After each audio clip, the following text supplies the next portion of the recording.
welcome all the way from Berry St. Breadcrumbs, Fred Kenyon!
Won't be perfect.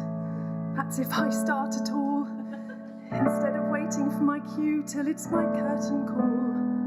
The volume might be lacking, the words might be unclear. You're smart if you make sense of all you hear. My mind is prone to wonder.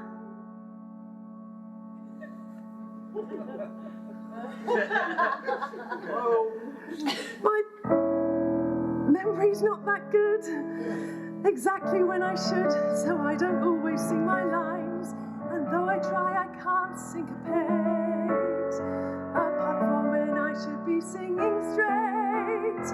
I'm cursed with wide vibrato that sometimes might sound strange. I swear though I can hear the right notes somewhere in its range. Though neighbours come and go like anything, I love to sing.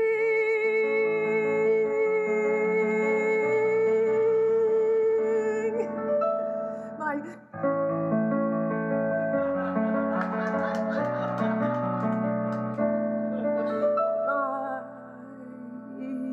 interest would be perfect. That's if I start at all. My tuning isn't tuneful, you'll soon attune to that. I try to be consistent though when singing sharp or flat. I suddenly go fast to go rushing through the song, yet never realise anything is wrong. I'm free with all my rhythms. I milk out every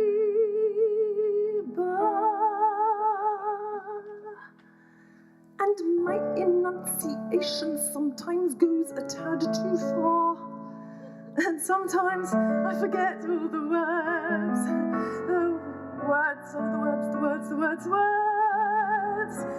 And when I breathe in, maybe it's not when I should. My love lies in the heyday of old Hollywood. You've no idea what pleasure I can bring. But it is just for me's the tragic thing. I love to sing.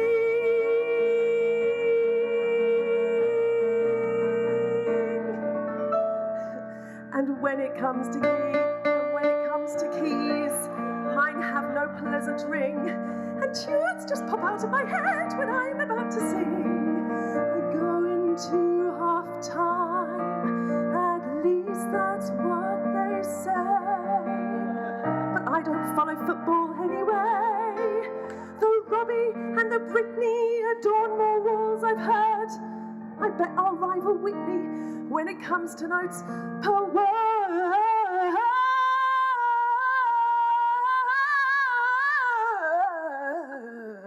Yeah.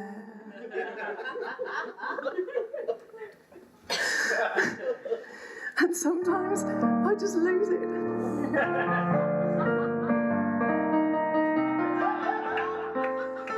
But I've had good premonitions, so I'll be a smash, I know, 'cause that's the sound my windows make when I sing fortissimo. Let Florence Foster Jenkins live in me. Ha, ha, ha, ha, ha, ha. Especially Usually when I finish suddenly.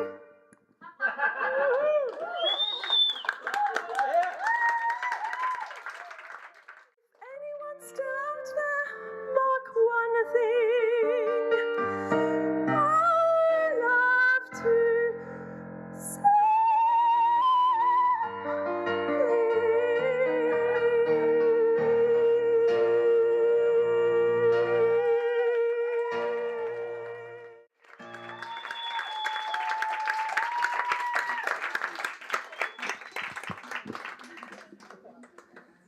Thank you.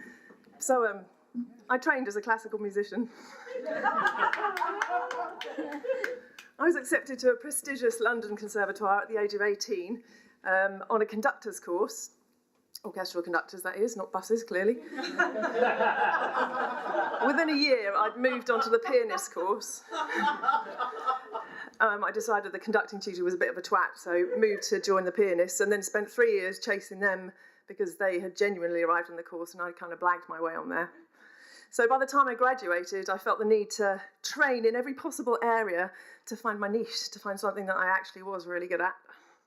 So I went to have jazz lessons, learnt to read that music stuff that jazz musicians have that doesn't have any music on it, I discovered. I retrained in musical theatre, a bit of acting, a few time steps, and it was kind of telling, if slightly depressing, that the classical people all thought I had an amazing onstage persona in musical theatre. Musical theatre people thought I was an amazing classical musician. Jazz musicians never gave an opinion because they were all still in bed asleep.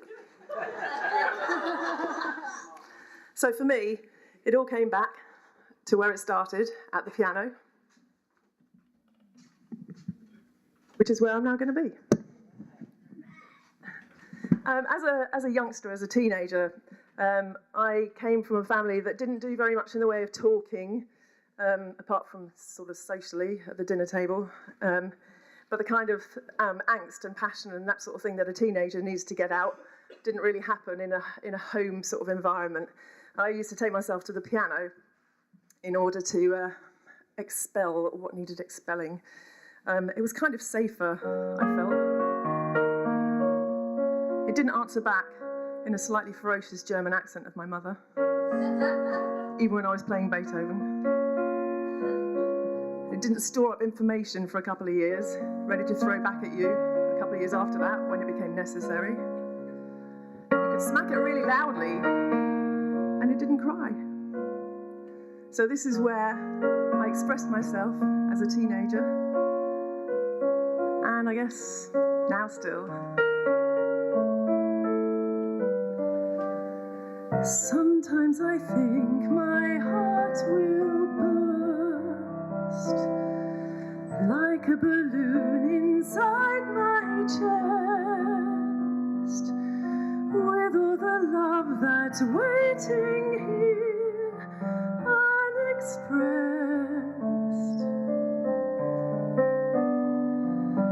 Fingers that ache to intertwine, warmest of chords but missing tune.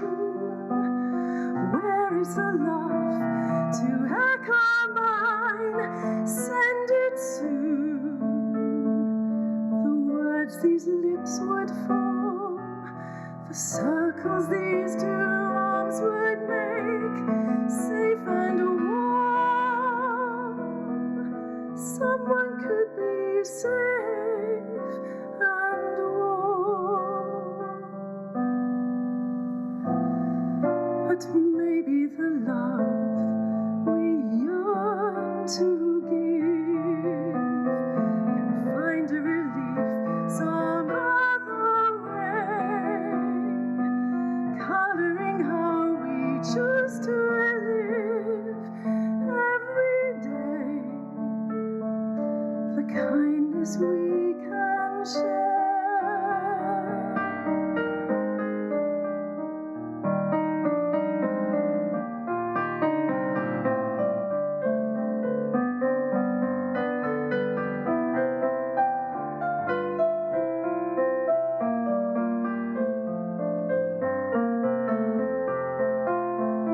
The kindness we can comfort these two arms might lend in despair. Someone's always in despair.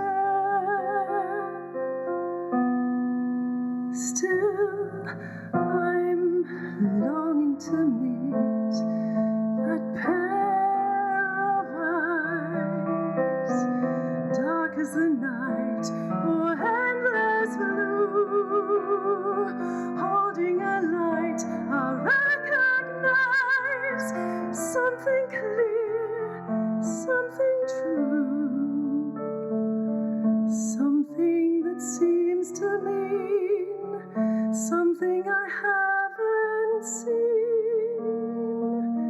since you.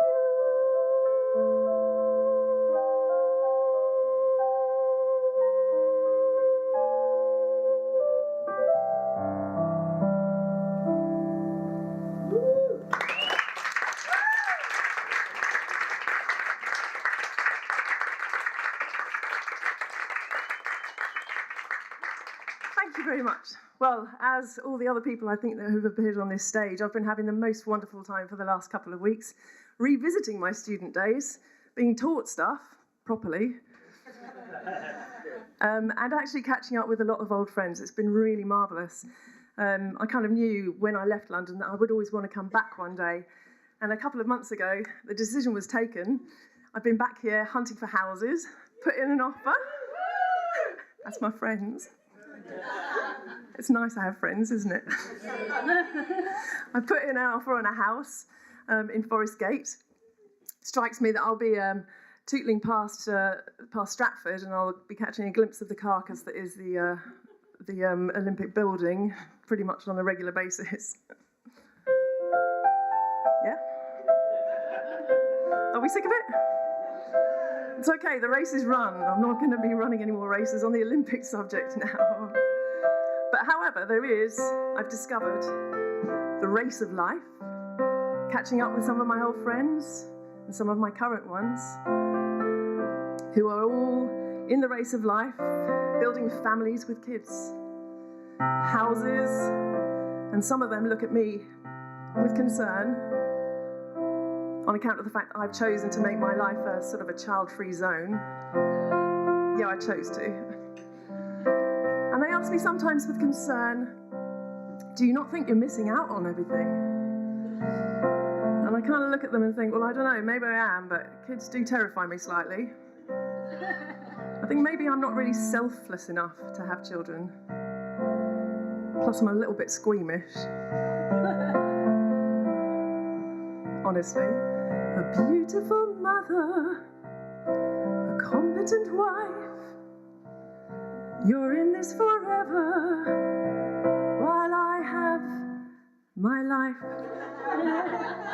Your purse is so empty, his nappy's so full. Yeah, I miss you plenty, while I'm out on the pull. Your sleep pattern's totally fucked, mine's varied and lush.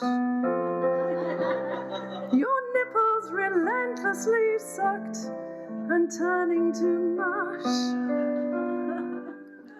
And then there's the blissful day, when the little one is brought back from hospital for the first time. The first feed, I can see people are recognising this. The first cute little burp. And then what happens? The first vile, gut-wrenching, stenching, horrendous hurl of vomit that appears from apparently nowhere, at which point you realise your life will never be the same again.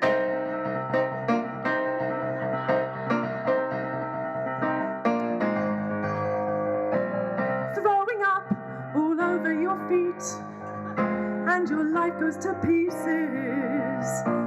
He'll spend your money, he'll do crack on the street, and you'll need all your will to survive.